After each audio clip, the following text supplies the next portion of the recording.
eu sou a Inês Gaia e este é o meu podcast. Sejam muito bem-vindos à nave do autoconhecimento. Olá, bem-vindos, sejam muito bem-vindos a mais um episódio, a mais uma viagem na nossa nave do autoconhecimento. Então hoje, para vos recomendar, tenho aqui um livrinho que já está lá na minha prateleira há muitos anos e que vai ter agora uma nova edição pela Albatross, que é os 7 hábitos das pessoas altamente eficazes. Quem é que conhece este livro daqui do estúdio? Ninguém. Pronto. É um livro muito antigo, tem 30 anos e é muito bom. Falar-vos aqui um bocadinho dele. Ele vai estar à venda em pré-venda a partir do dia 8 de fevereiro, portanto este episódio deverá ir para o ar mais ou menos nessa altura, para vocês já poderem ter acesso a ele. E, na realidade, este livro apresenta uma abordagem global para resolver questões pessoais e profissionais, uma abordagem bem estruturada. Ele é bem estruturado com hábitos muito básicos e muito práticos, e às vezes eu acho que é isto que nós precisamos, é de aprender a fazer o básico bem feito, e que nos trazem O autor traz muito uma interiorização de princípios que são primordiais, como a justiça, a integridade, a empatia, a dignidade. Eu já li, recomendo, é uma obra já antiga, mas que está sempre muito atual. Então, já sabem, está aí, já disponível em pré-venda. Bom, e é engraçado, porque não foi de propósito este livro, mas faz sempre tudo muito sentido, não é? Hoje tenho aqui um convidado que sou suspeita, né? Somos amigos de longa data mesmo, e vou apresentá-lo. Ele já teve um percurso de vida completamente diferente, portanto foi engenheiro civil, teve muito sucesso como engenheiro civil, conhecemos-nos nessa altura, mas entretanto tropeçou no desenvolvimento pessoal, muito também à custa, não é, das suas próprias resistências, das suas próprias feridas emocionais, e foram exatamente elas que o levaram a este mergulho mais profundo que tens feito principalmente desde 2016. Eu sei que começou muito antes, 2008, com reiki e com outro tipo de terapêuticas, mas este mergulho profundo em ti mesmo a partir de 2016, e que entretanto desenvolveu para se tornar também no teu servir, na tua entrega também aos outros. Formou-se, isto é assim, ter um amigo começa logo aqui a trocar a pessoa, e tornou-se terapeuta. Estudou e tem estudado muito fora do país com os melhores terapeutas, e hoje ajuda muitas pessoas, quer individualmente, quer nos seus retiros mistos, e de homens. Portanto, eu hoje tenho aqui o Kavi. Estou mesmo feliz de estares cá. Obrigado. Era a minha intenção desde o início da temporada ter-te aqui, e conseguimos concretizar. Estou mesmo muito, muito feliz de termos esta conversa e das pessoas também de conhecerem o teu percurso de vida, que é incrível. Obrigado, é um prazer estar aqui a nossa amizade. Isto é assim um bocado awkward, quando a gente tem pessoas que são mesmo muito próximas nossas. Temos que fazer aqui um bocado a coisa da apresentadora. Mas na realidade, tudo aquilo que eu estou a dizer sobre o Kavi é mesmo verdade. E nós conhecemos-nos numa altura em que tu estavas literalmente noutra frequência, não é? E incrível, não é? Porque trabalhavas na área da construção, uma área super estressante, não é? De alta responsabilidade, de gestão incrível de pessoas. E claro que te lembras dessa fase da tua vida em que eu te via muitas vezes a sair de um divórcio. A sair de um divórcio, exatamente, e numa pilha de nervos, sempre pilhado a resolver problemas, todos os dias a apagar fogos, como se costuma dizer. Isso. Bem, foi uns tempos super duros. Eu sentia que eram tempos duros. Eu também estava com as minhas noias da altura, também a viver os meus tempos duros, mas é muito interessante porque tu és a prova, és uma das pessoas realmente que prova que nós podemos mudar 180 graus a nossa vida. Foi isso que tu fizeste. Tu deixaste uma vida completamente para trás. Foi. E isso é muito forte quando estamos a falar de um taurino que temos questões fortes com o apego e com a segurança, essencialmente. Portanto, conta-nos um bocadinho essa transição dessa altura para esta, não é? Para uma nova vida. Nem sei bem por onde começar. É importante dizer que o negócio era familiar, portanto ainda agrava um pouco, não é? Yeah. Portanto, uma empresa que o meu pai abriu, está a fazer agora 37 anos, e que eu, para uma vez trabalhei lá, tinha 14 anos. Yeah. E depois voltei a trabalhar com 16 e entrei com 18 anos e já não voltei a sair. Porque como perdi o primeiro ano da faculdade, o meu pai disse: agora tens que safar. E eu, como não sou menino também de me deixar ficar, entrei na empresa e entrei por baixo. Na altura fui servente, depois fui trabalhar com máquinas, lembro de andar a limpar assim, casas de banho, ainda te estavam a lembrar disso, casas de banho das obras, não é? Estás a imaginar? Lembro de chegar a casa, muitas vezes queria dormir e sentia o meu corpo com a sensação que ia aqui para trás, porque quando trabalhava com as máquinas de escavação, fazíamos montes. Portanto, tudo isto foi um processo. Eu fiz quase todos os trabalhos na empresa, tive que passar, enquanto estava como engenheiro civil, 4 ou 5 anos tive que fazer isso, e os problemas começaram logo aí. Porque eu levei sensivelmente 3, 4 anos a dormir 3 horas. Exato. Porque eu estava a trabalhar nas obras e tinha que apanhar a carrinha da empresa a 6:15 e eu saí da faculdade à meia-noite e eu, como não tinha tempo para estar, eu forçava a barra todos os dias para estar todos os dias até às 2, 3 da manhã, para não acumular matéria. E como eu estava um pouco com aquela raiva de querer provar que conseguia, isso foi na realidade o que me nutria, não é? Era o teu drive. Era o meu drive, não é? Vou mostrar que consigo. Mas foram anos muito escuros, sabes? Foi engraçado, estou a falar contigo e te sinto o meu corpo. Ficaram memórias fortes. Porque fiz coisas que hoje não faria. Eu lembro de estar nas aulas à noite e furava a pele da minha mão com a lapiseira para não adormecer. Yeah. Então começou aí os maus tratos, sabes? Forçar constantemente. Cheguei a beber 12 cafés por dia. Anos. E até que um dia tive um princípio de esgotamento, não é? E um dia acordei, tinha, além de ter partido metade do quarto num ataque de raiva, computador e tudo, tinha um olho cheio de sangue, tive para o hospital, pronto, enfim. E apesar de o médico ter-me dado uma baixa de 1 mês ou 2, e eu que ao fim de 15 dias já estava a estar, era um pesadelo, imaginar que teria que... Aí ainda tu estavas na faculdade. Exatamente. Ok. Portanto, isto foi mesmo levado ao limite. E eu, quando saí da faculdade, eu sentia-me... A paisagem interna era super árida, sabes? Porque fui tantos anos alimentado de raiva, sabes, de querer provar, de me desnutrir. Eu não saía, era raro sair à noite, aos agostos, a malta ia toda a curtir, eu ficava sempre em casa a estudar, porque setembro tinha sempre exames, não conseguia fazer tudo sem ser nessa época especial. Então, sim, estava altamente desnutrido. E depois entrei num casamento, esse casamento foi muito curto, houve muito ciúme, foi também muito doloroso. Também foi espelho um bocado daquela altura que tu estavas a viver, sim, não é? Sim. Foi bom perceber que não queria isso para mim, mas quando terminou o casamento eu percebi que tinha que começar a olhar para dentro. Havia questões, não é? Que tinham deixado marcas. E quando tu começas a fazer, há bocado estava aqui a dizer em off que aproveito sempre muito quando um homem vem aqui à nave, porque é preciso cada vez mais trazer este testemunho de homens conscientes e que podem ser vulneráveis, para começar a dar cada vez mais permissão, aqui entre aspas, a outros homens que também se revêem nas histórias que tu partilhas, que outros homens aqui também já partilharam, e que é tão importante, sabes? Esta partilha é tão importante. E tu, quando começas a entrar neste mundo dos retiros, o que é que começou a acontecer? Tu começaste a abrir a tua caixinha de Pandora e... Sim. Foi Reino Unido. Portanto, já tinha feito imensos retiros em Portugal, não é? Na altura até trabalhei com o Khalid, comecei a fazer retiros com o Khalid e com a Sati, e depois eles pediram para trabalhar com eles. E depois fui ao Reino Unido, sensivelmente há 9 a 10 anos. Curioso, estamos a falar nisso, porque ao fim de agora deste tempo todo, vou ser para a semana facilitador nesse retiro, e então eu fiquei surpreendido com o que saiu, porque o nível de raiva foi assustador. Foi mesmo tudo o que eu tinha acumulado, toda a atenção e as respostas. Foi em que ano? 2016 terá sido?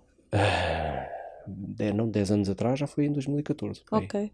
13, 14. Então tu aí Aí foi a primeira Foi vez o que choque. foi o choque e perceber que não era feliz no que estava a fazer. E tinha um problema muito grave para resolver, que era, estou numa empresa que lutei imenso para estar com ela, é uma empresa que tenho com o meu pai. Nessa altura já estavas num cargo de topo. Sim, já. Na empresa, Já já estava como estavas. administrador Exato. também. E uou, de repente percebes. E agora o que é que eu faço? Exato. O que é que eu faço com isto? E como é que foi? Tu conseguiste sair desse processo e tomar uma atitude? Foi escalonado no sentido de houve a primeira conversa quando saí desse retiro, quando cheguei a casa.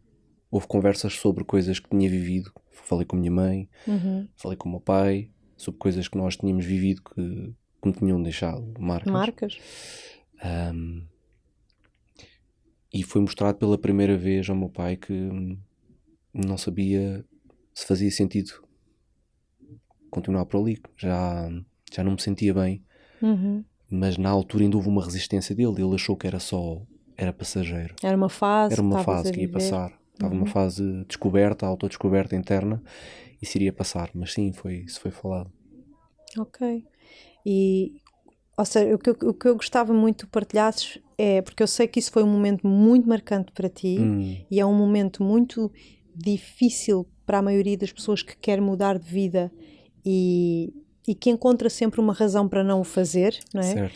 Ou os filhos, ou os pais, ou o dinheiro, e de repente tu, não é de repente, não é, a expressão não é esta, mas tu tomas essa atitude que eu sei que para ti saiu também de um lugar que tiveste que ter muita verticalidade, e tu dizes, ok, tu tomaste consciência de tudo o que aquela vida na empresa de construção te tinha trazido.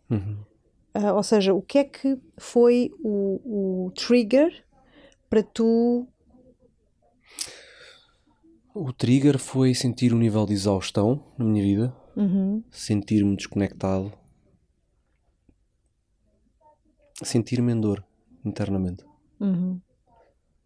Estava em dor mesmo, estava sempre triste. Estava sempre a queixar-me. E eras uma pessoa que tinha imenso sucesso, ganhava imenso dinheiro, tinhas tudo, literalmente. Sim. Eu nessa altura tinha um dos carros mais caros que havia em Portugal e era profundamente super infeliz. E isso para mim foi super... foi impactante. Foi mesmo, ok, tenho que fazer alguma coisa porque não é sobre isto. Já conquistei o que tinha a conquistar, não é sobre isto. É sobre seguir o coração. E é lógico que não foi imediato, não é? Não quero parecer que foi... porque não foi.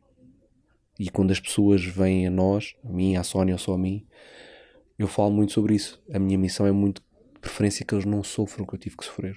Porque eu tive que bater na doença. A verdade é essa. Eu persisti, tinha sempre receios, tinha sempre medos. E quando tu dizes isso, o que é que aconteceu? Anos mais tarde fui diagnosticado com fibromialgia. Numa grande obra, não é? Porque a empresa trabalha no mercado de luxo, na Quinta do Lago, e Valdelobo e Vila Moura, e estava a construir uma das maiores obras que já se fez lá, e as nossas feridas, neste caso a minha ferida, impôs-se no momento em que o diretor da obra precisava de apoio. Eu, em vez de lhe pedir, perguntar e meter tudo, foi, eu faço, sai da frente que eu trato disso. E foi um erro tremendo. E fiz as coisas, e as coisas ficaram maravilhosamente bem feitas e tudo bem, mas mal acabou a obra, estava com o Dr. Branco cá em cima a receber o diagnóstico de fibromialgia e não conseguia sair da cama com dor. Então foi um preço muito caro. Claro. E aí o teu corpo mostrou-te que o caminho não podia ser por ali.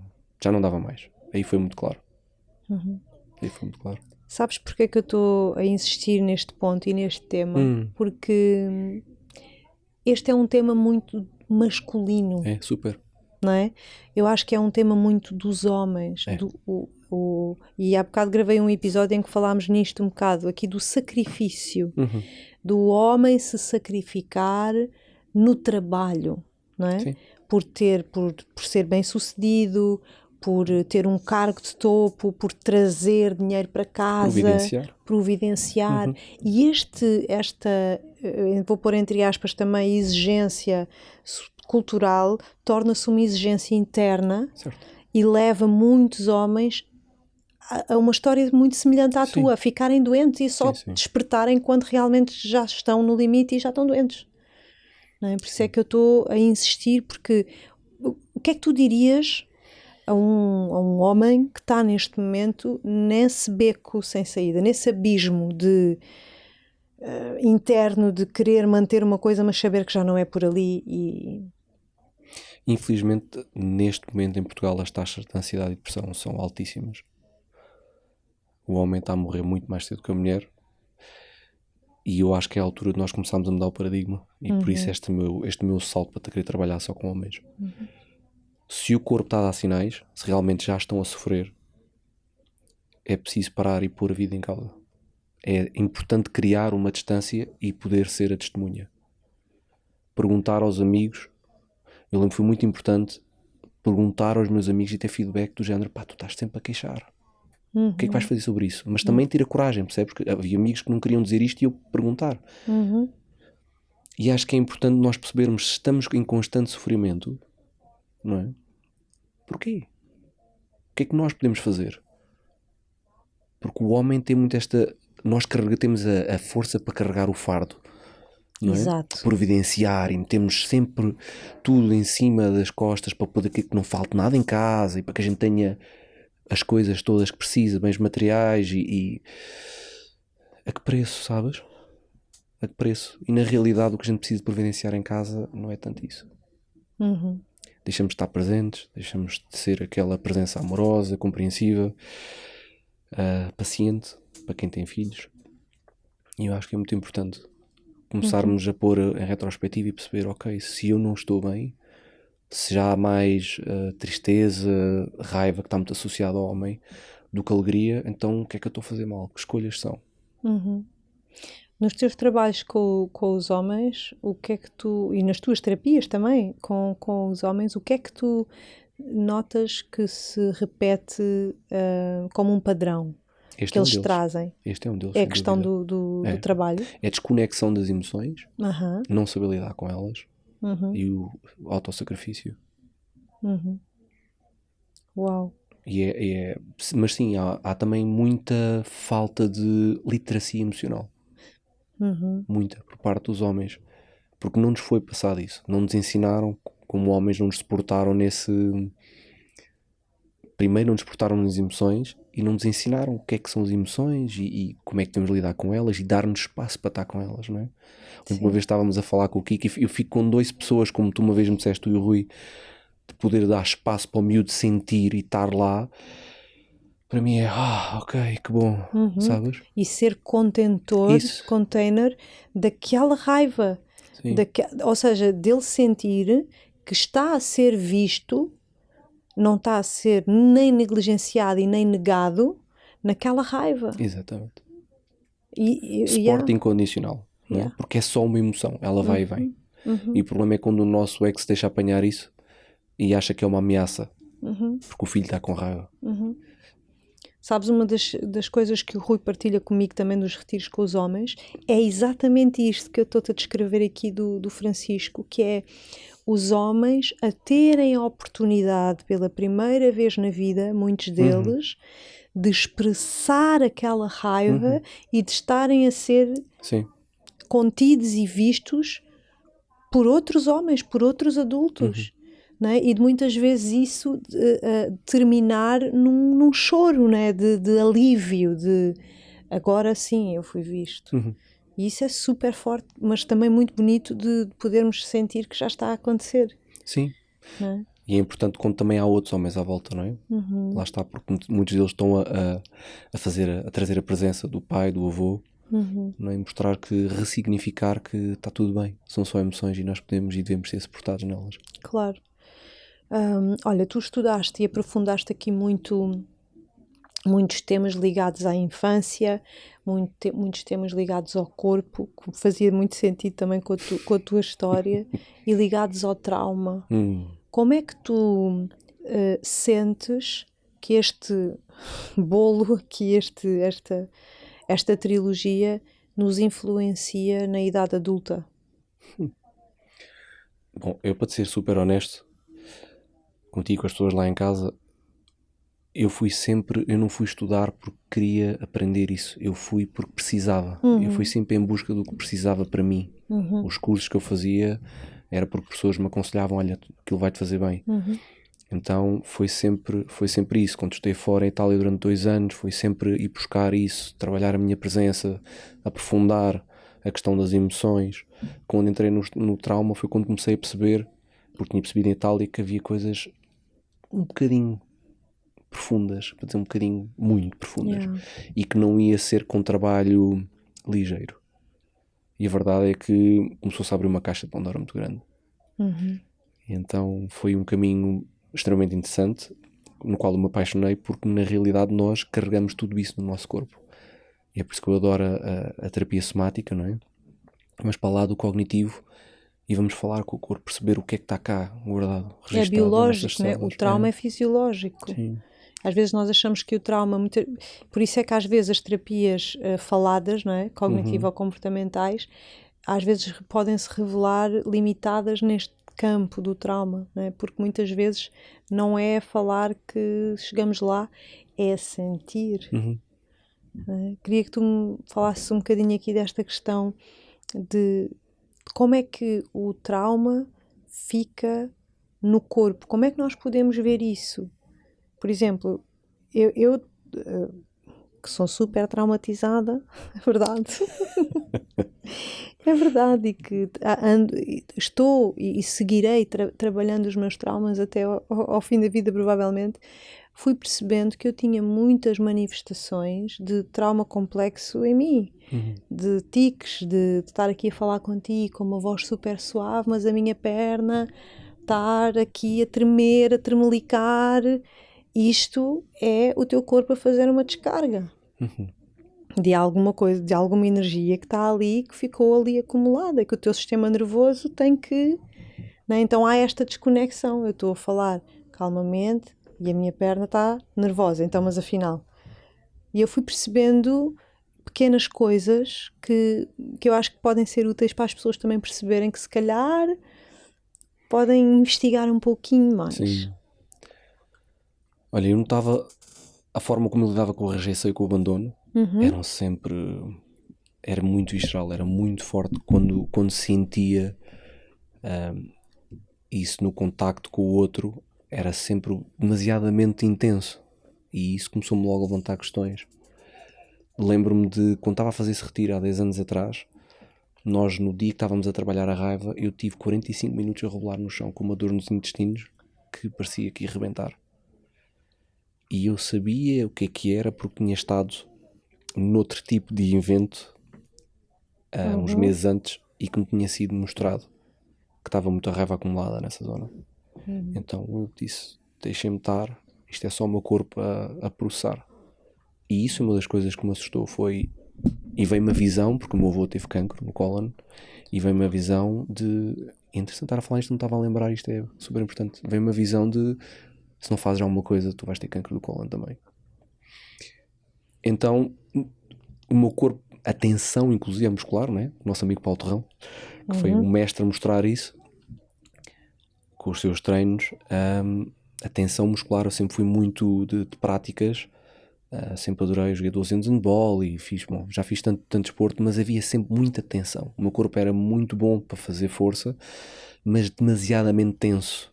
E eu perguntava-me, para que tanta tensão, para que tanta rigidez, de onde é que isto vem, não é? Então, estas peças começaram todas a somar e claro, pronto, quando comecei a estudar, ficou claro, não é? Porque o que eu gosto das formações que tenho feito é sempre, primeiro para ti. Experiencias, conheces a tua história, como é que ela está guardada e arquivada no teu corpo, e depois é que vais aprender no fim como é que trabalhas com as pessoas. E a tensão era uma das formas ou seja, era uma marca traumática.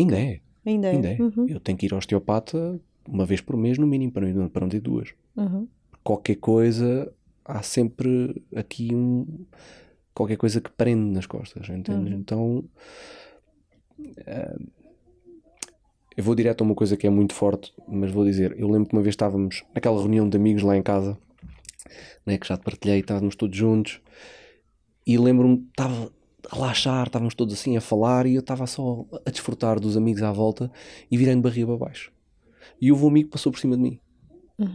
E houve uma tensão naquele momento que me subiu, das pernas até a coluna. E eu disse, não acredito, caraças, está aqui. Este registro é bem forte. E o que é que tu sentiste nesse momento? Veio uma memória? Foi uma insegurança, não, porque eu já sabia o que era, não é? Ok. Mas veio uma insegurança brutal, estar naquela posição. Estás desprotegido. Exatamente. Uhum. Então, body keeps the score, não é? Como diz o livro. Claro. Não tem como enganar. Claro.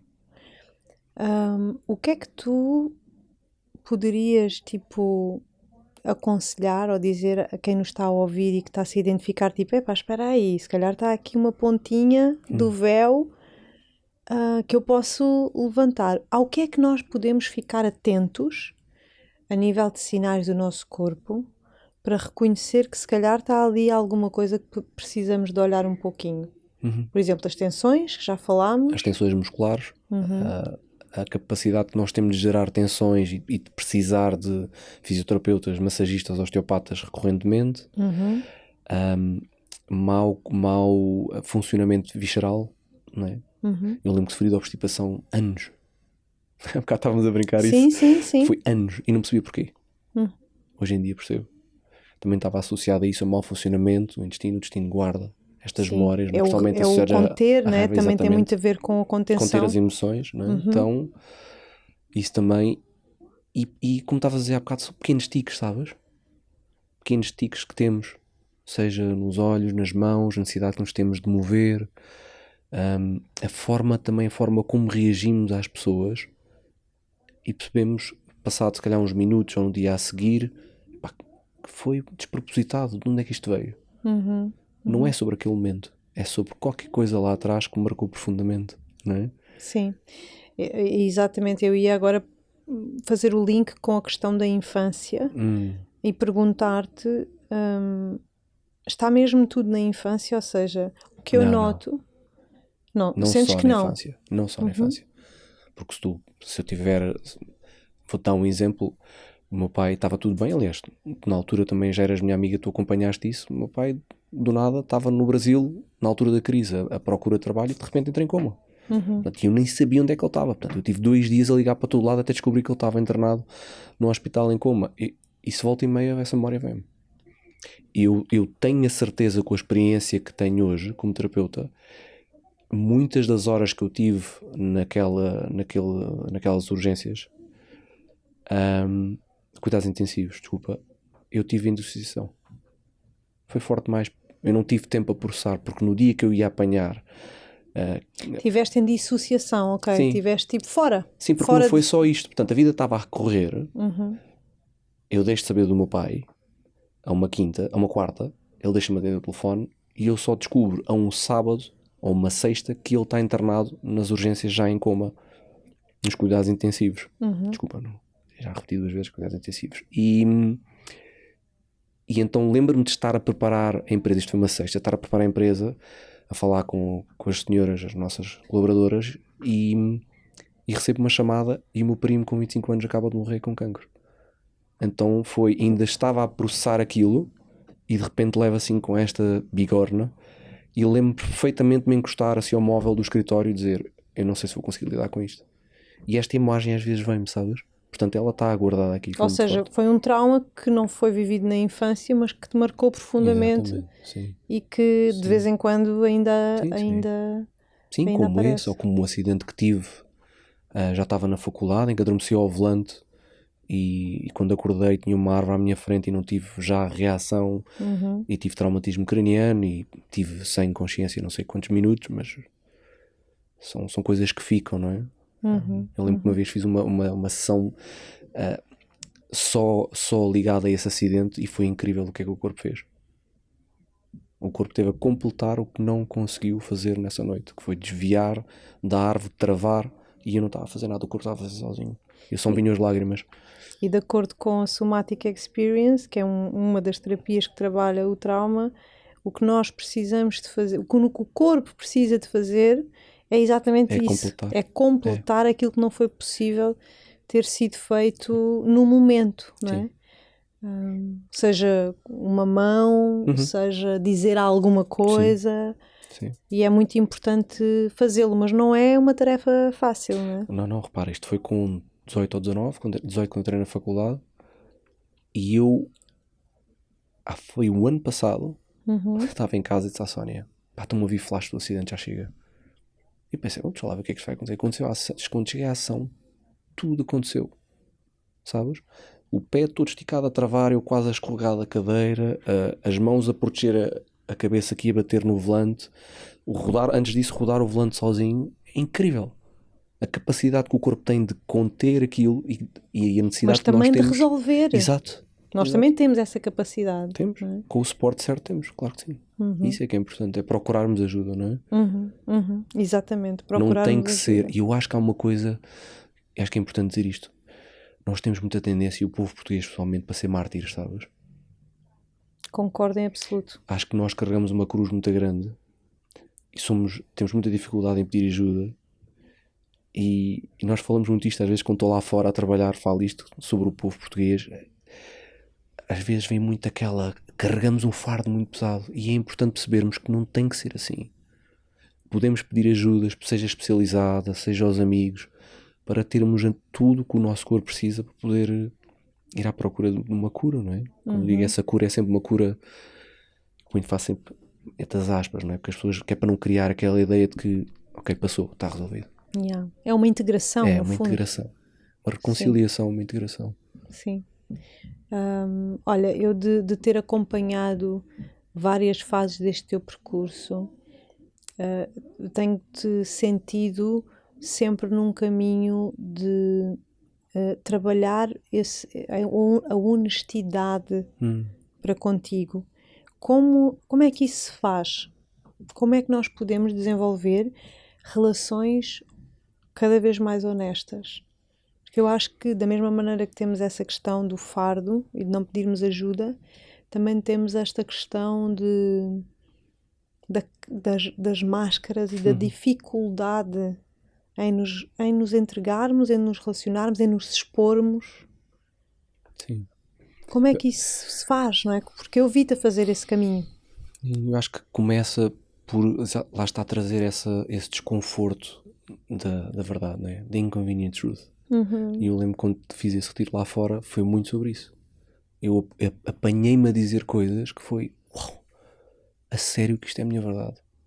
Porquê que eu me estava a esconder isto? De ti próprio até. De mim mesmo, não é?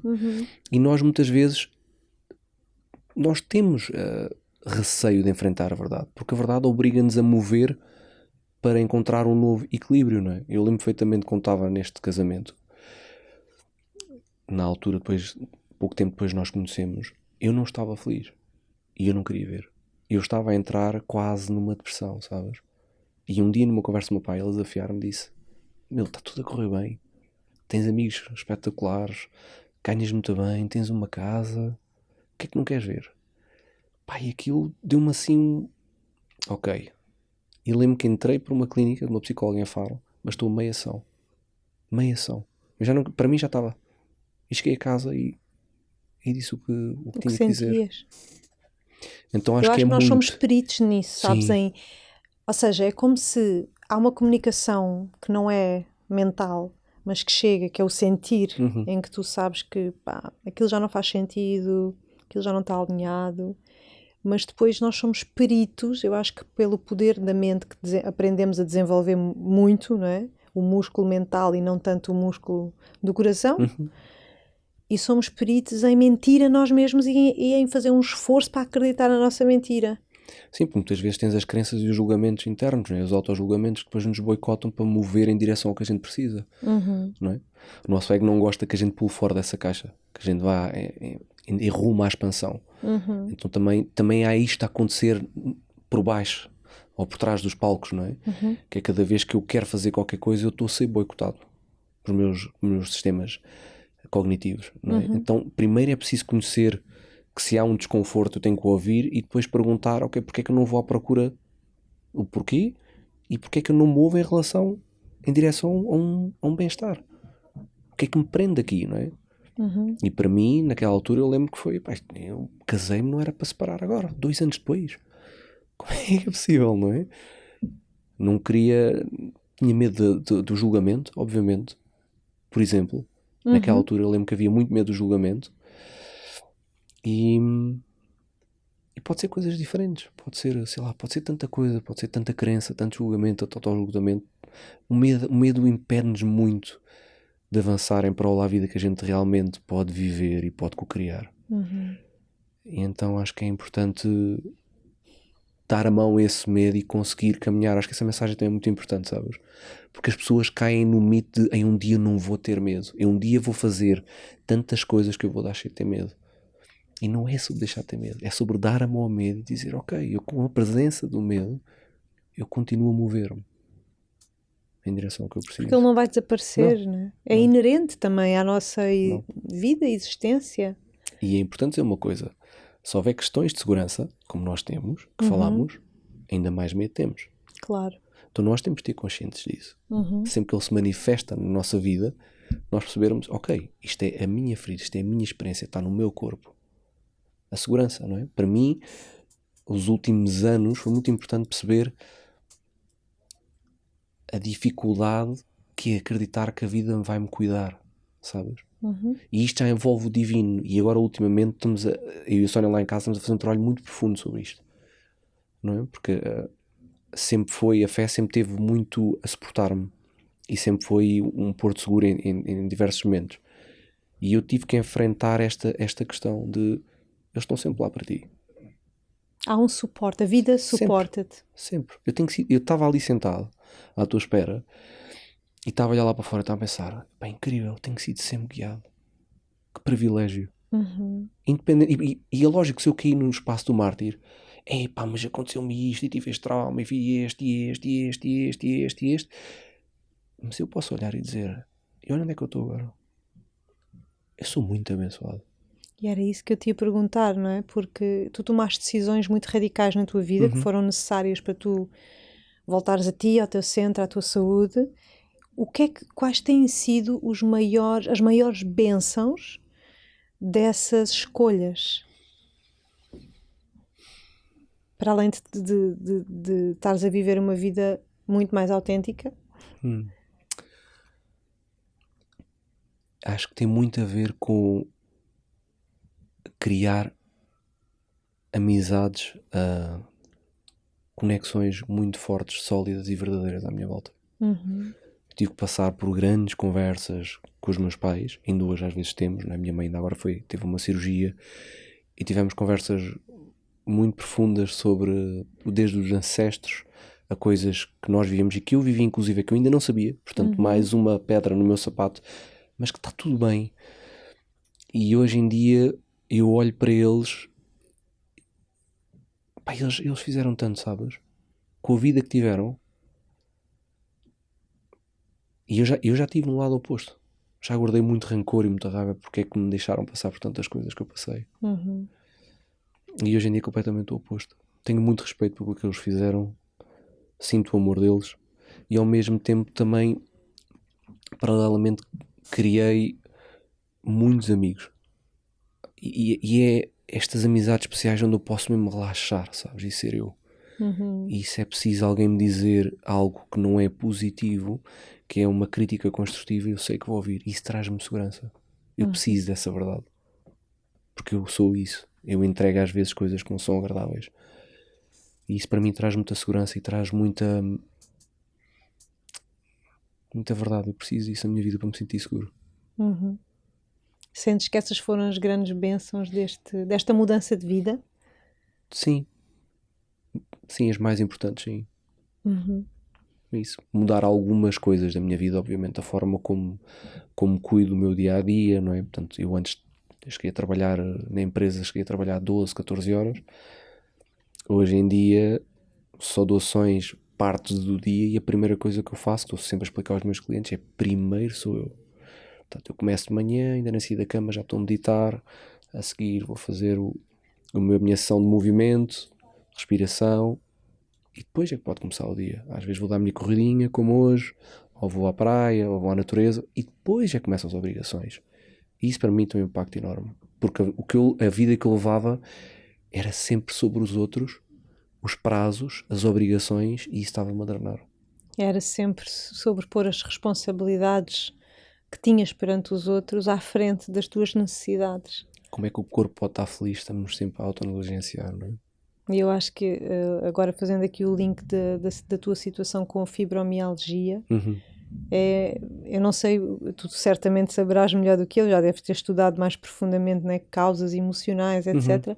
Mas faz muito sentido, né, essa autonegligência e anulação para dar conta do recado lá fora. Sim. Esse processo foi muito interessante porque eu percebi que tinha capacidade de autocurar-me.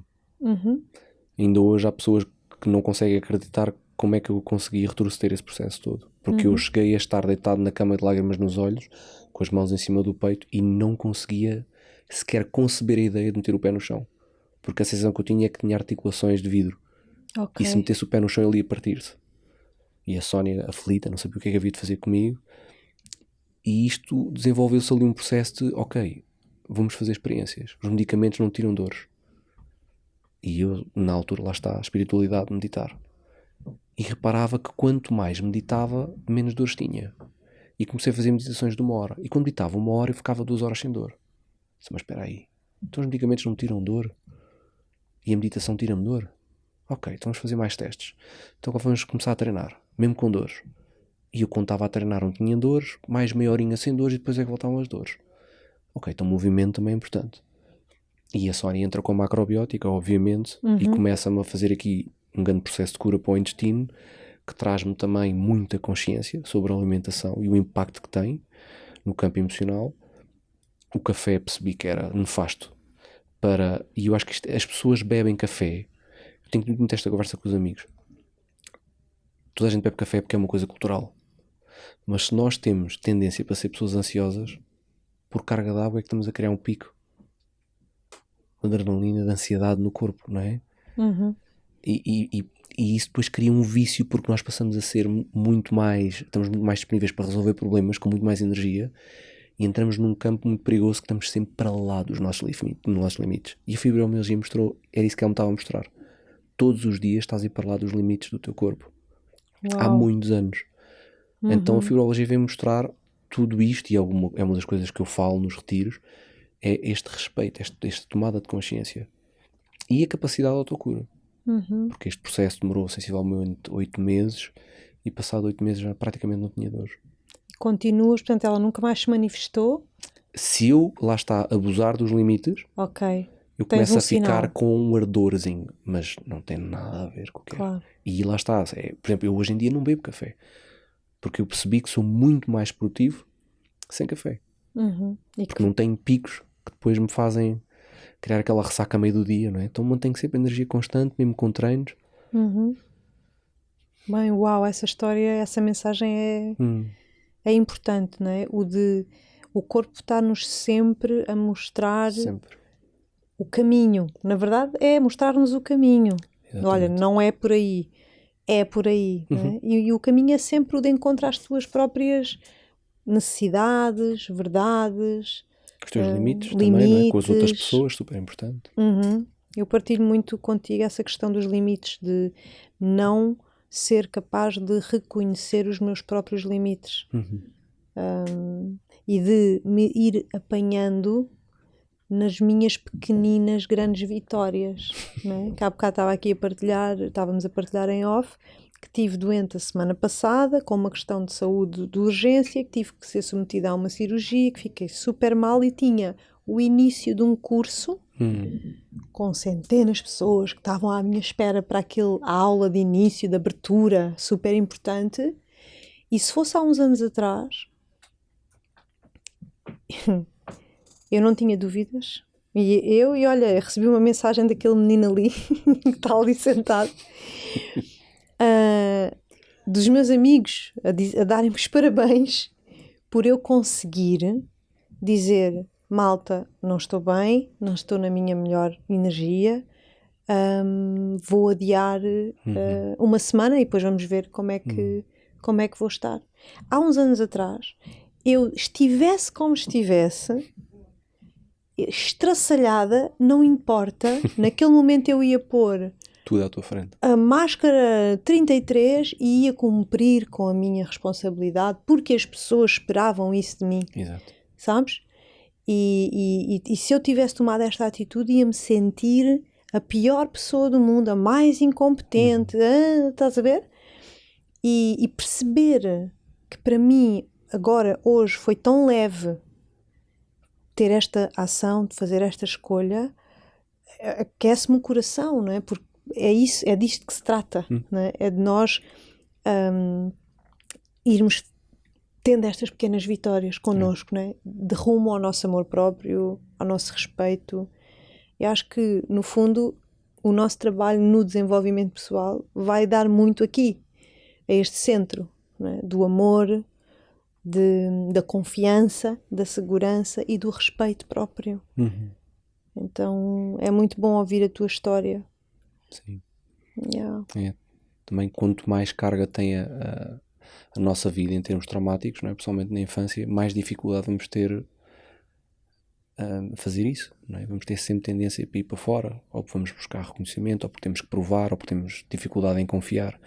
Então vamos sempre esforçar para lá dos nossos limites, vamos permitir que os outros abusem dos nossos limites em forma como falam connosco, como lidam connosco. Então acho que é muito importante, e é o que tu dizes, às vezes não focar no macro, focar no micro, como estavas a dizer, é super importante. Pequenas vitórias, não é?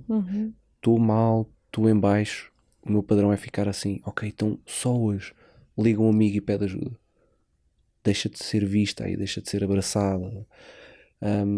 Estás mal, dizes que amanhã não podes ir trabalhar, mas experimenta só hoje, o que é que acontece? Eu faço muito isto com os clientes. O que é que sentes? Como é que foi para ti, no teu corpo, dizeres não? Uau, foi tudo isto, ok, então é isto que o meu corpo precisa? Claro que é isso que precisa de ser ouvido, não é? Então na realidade é a nossa vida, a nossa mente que fica condicionada, e por outro lado o nosso corpo está desesperado. A gente consiga sair desses condicionamentos e consiga olhar para baixo e dizer, ok, tenho aqui um templo para honrar. Sem dúvida. E quando tu és capaz de o fazer e percebes que tudo bem, o mundo continuou, a vida seguiu, as pessoas continuam lá, está tudo bem. Exato. Ninguém teve um ataque cardíaco porque tu não pudeste ir dar uma aula naquele dia, e tu começas a fazer este shift, tipo, ok, então eu posso respeitar-me. Boa. Eu tenho direito a isso, né? Eu sou tenho merecedor. direito. E isso é a gente está aqui a falar com esta leveza e na brincadeira, mas isto é uma grande viagem. Isto é uma grande viagem para chegar lá. Olha, e então agora, como é que as pessoas... Portanto, este episódio vai sair em fevereiro, início de fevereiro. Como é que as pessoas podem chegar a ti, que estão agora lá em casa a pensar, fogo, eu identifiquei-me bué com a história deste gajo, quer que ele seja o meu terapeuta neste momento, o meu mentor. Como é que as pessoas podem chegar a ti? O que é que tu vais estar a fazer nos próximos meses? Tens as terapias individuais sempre? Fazes online também? Eu faço as terapias individuais, seja online, seja presencial. Tenho os retiros, diversos retiros. Tenho os retiros de homens. Eu e a Sónia vamos lançar um retiro este mês, porque estamos numa fase diferente, então quisemos colocar isso ao serviço, que tem a ver mais com esta visão que temos agora de, ok, já conhecemos todos os traumas. E agora? Já virámos de todos os ângulos possíveis, já conheço como é que isto me afeta nos relacionamentos, comigo mesmo, e agora? Consigo-me lá estar a render ao divino e abraçar este suporte que nós temos e esta espiritualidade que nos está constantemente a suportar. Então isto é o próximo trabalho. Ok, é novidade agora. Walking Grace. Boa. E pronto, depois temos outros 3 ou 4 retiros mais, que estão sempre a decorrer durante o ano, e o retiro de homens também, que vai ser em abril. Ok, então é seguir Cavi Therapy. E tens o teu site também? Tenho o site, sim, também é www.cavitherapy.com. O Instagram é Cavi Therapy também. Portanto é super fácil de chegar a este menino. E foi tão bom ter-te aqui. Obrigado, foi tão boa esta conversa e a partilha tão vulnerável que tu fizeste aqui de vários momentos, não é, da tua vida que foram chave e que trouxeram assim mensagens importantes e poderosas para quem nos ouviu. Obrigada por teres vindo. Pelo convite. Foi bom, foi mesmo bom ter-te aqui. E é bom fazer parte do teu caminho e olhar para ti também como uma inspiração, sabes? De, caramba, meu, não é? Tal como tu. Sabes, onde nós estávamos há, sei lá, já nem sei os anos, e o caminho, não é? Que fizemos, incrível. Traz muito significado, nós podemos utilizar isso para poder despertar as pessoas, não é? Sim, sim. E também para mostrar às pessoas que todos temos uma história, não é? Todos temos um caminho. Somos só seres humanos. Só, é não isso. Há perfeição. É isso, é isso. Obrigada. Obrigado, querida. E foi a nossa conversa de hoje, foi a nossa viagem de hoje. Na próxima semana cá estarei de volta com mais um convidado que nos irá guiar, conduzir pelo nosso mundo interno. Até já!